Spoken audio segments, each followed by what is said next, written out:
Hello, brethren. Welcome to. I think it's it's Wednesday. I think. Anyway, yeah, I'm pretty sure it's Wednesday. Now,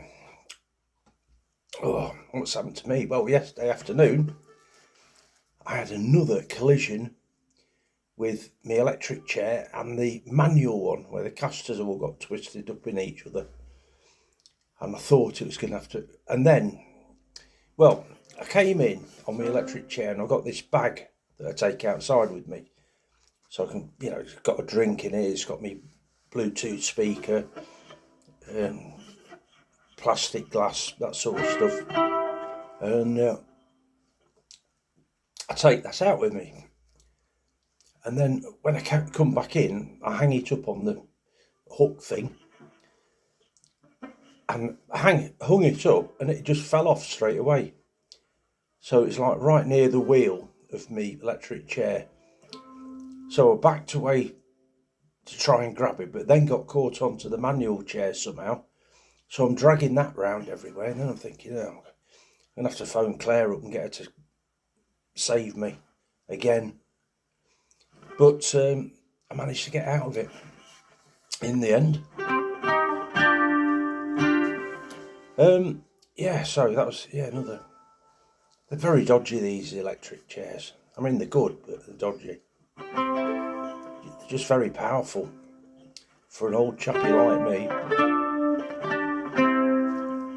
And I did want to buy one that did 15 miles an hour. I think that's 15.5 miles an hour. That's the fastest you can go on UK roads with like an electric bike or scooter or whatever. And I can't cope with it at 4 miles an hour. Imagine 15 miles an hour in a wheelchair. I mean, that's really fast. And then you're travelling down pavements or even the road full of potholes, so you're being thrown from side to side. You've only got like a little tiny joystick thing to steer it. Oh, nightmare. Anyway, all's well that ends well. The lady next door, just keeping my voice down in case she's listening, is going to have a garden done. And having astroturf put down and paving slabs and whatever. The day before the people came, which was yesterday, to dig up a garden, she had a little scruffy little bit of natural grass. She cut the grass. It's a bit like people, if they've got a cleaner coming around, they clean up first because they don't want the cleaner to think that they're living a tip, innit? Anyway. So, So this song, this was like my first gig, music gig. We convinced the youth club that we could form a band and they could sell tickets and, 50 pence or something. And we'd do a concert in the church hall. There was me on piano, and we took the front off the piano so you could see all the workings and stuff, because somebody in a rock band did it, and so we thought, well, that's what we'll do. Mick Preston on vocals.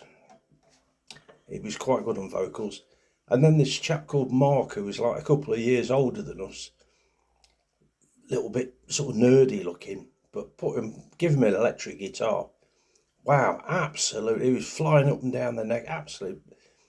Like Hendrix, it was absolutely brilliant. But we only knew one song. It was Ride a White Swan. So we did that quite a lot, and the people just started walking out. They stayed a bit when this Mark was playing the guitar, and some of them were actually head banging.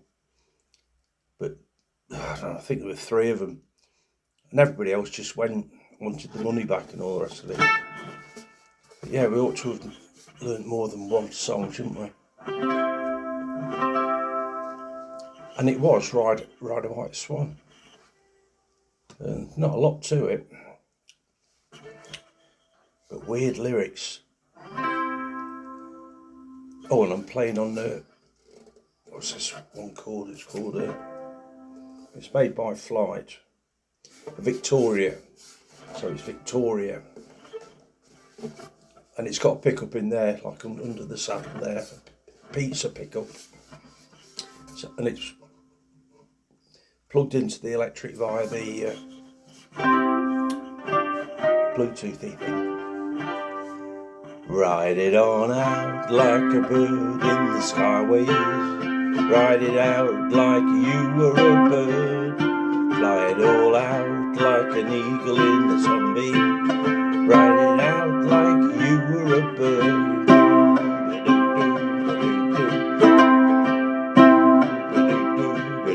Wear a tall hat like a druid in the old days. Wear a tall hat and a tattooed gown. Ride a white swan like the people of the Beltane. Wear your hair long, babe, you can't go wrong.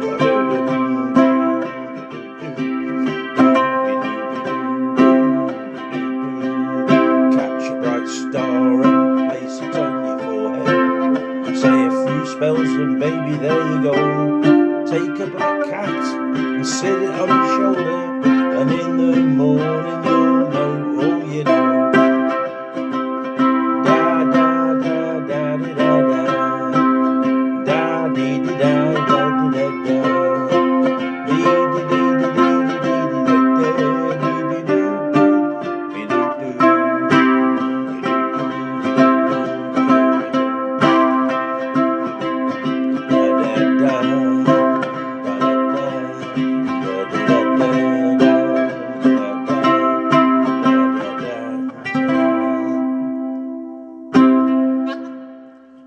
So in our version that we played there, this Mark would be like soaring off doing guitar solos and everything, and I'd just be plinking on the piano, and Mick Preston, the singer, he'd be nodding his head and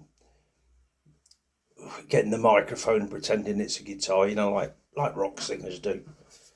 And yeah, that was in the good old days. Mick Preston then, he went on with, because he was a good singer, he sung with it like a covers band, and I did a little bit of roadieing for him at one point. And they played all sorts of songs, but good band. Yeah, so what else? I'll stick it down there. There's going to be another domino effect thing going on. Right. Yeah, what else has gone on? Nothing really. It's warm. It's about 24 out there in the UK. That's hot. And it's going to stay that way and hotter for the next few days. So there we are. Words and music to Ride a White Swan, by the way, they're in the description underneath the YouTube channel, which is Wheelchair Ukulele with Lollipopman. It's the same video as it is on TikTok, and the same video as it is on Facebook. So yeah, if you want the song to play yourself, then there it is, and the words as well. Absolutely bonkers.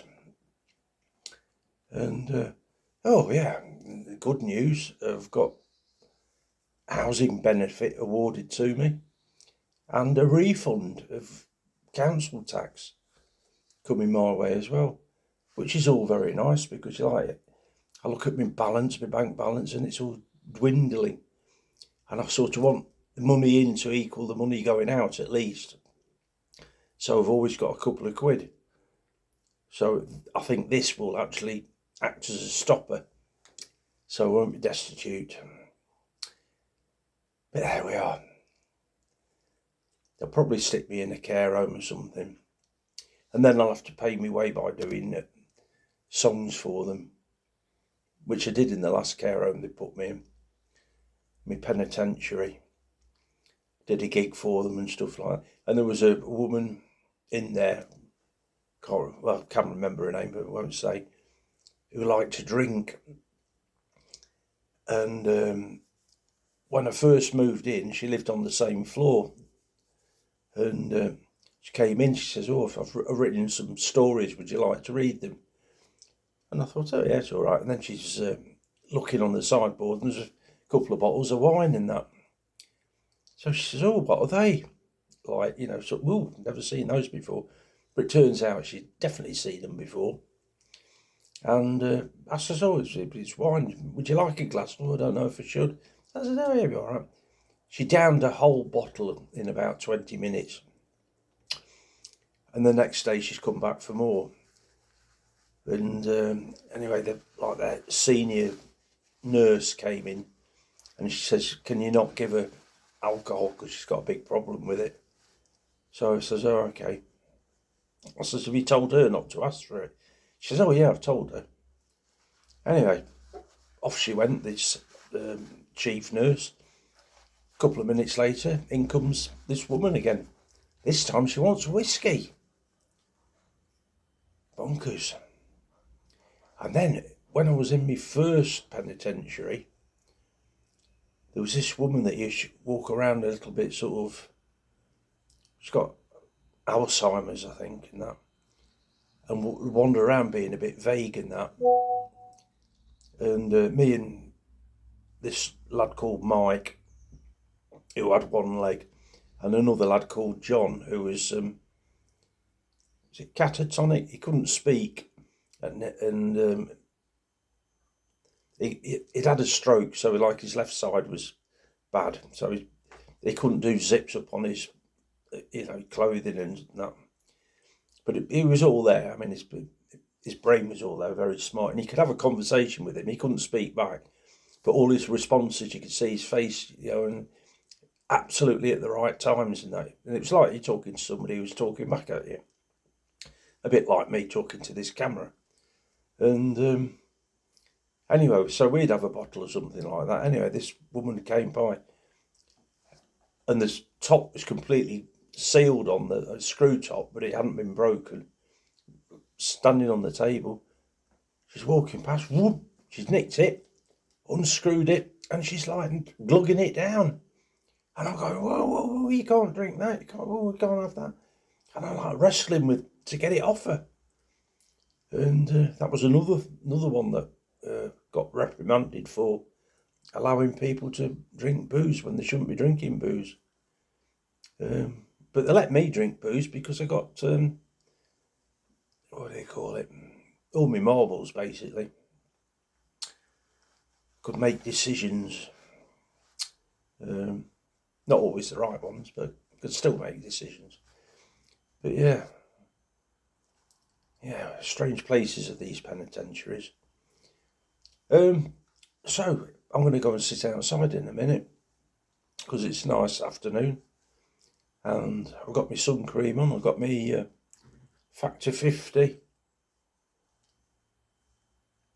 and it's only like my arms because I got a sun hat, so that protects my head. It's my arms that get burnt or not. But yeah, that's it. So, anything else to tell you? I don't think so today. I'm hoping not to have any more crashes with this wheelchair. Otherwise, I'll be taking it off me. But yeah, housing benefit, been awarded some. That's certainly going to help. And a refund as well on the way.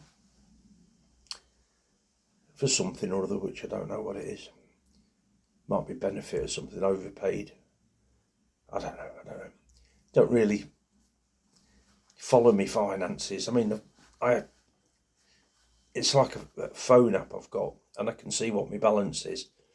But the actual goings in and out and stuff, I don't follow that. Not like I used to. Claire sorts all that for me. She's on top of it all, and she's got me this